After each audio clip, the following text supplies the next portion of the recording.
ሰላምታችን በያላችሁበት ድረስ የተወደዳችሁ ቻናላችን ቤተሰቦች አዳዲስ መረጃዎች ማስደመጥ እንጀምራለን። የእስክንድር ነጋው ኃይል አፋር ተሰንጥቋል። ከፍተኛ ውጥረት ተፈጥሯል። በቆይታችን እንመለከተዋለን። የሻለቃ ዝናቡ ልንገረው ኃይል በአገዛዙ ጦር ላይ እርምጃ ወስዷል። አስደናቂ ድሎችም ተመዝግበዋል። ዝርዝሩን ይዘናል። የወልዲያ ህዝብ በአገዛዙ ኮሎኔል እየተሰቃየ ነው ተብሏል። የመሪ ወዳጁ ኃይል ለከተማው ህዝብ መልእክት ልኳል። ሙሉ መረጃውን ታደምጡታላችሁ።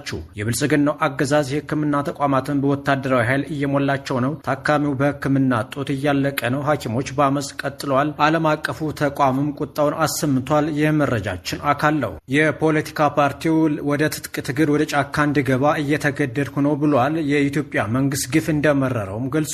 በቆይታችን ትሰሙታላችሁ። ቻናላችንን ሰብስክራይብ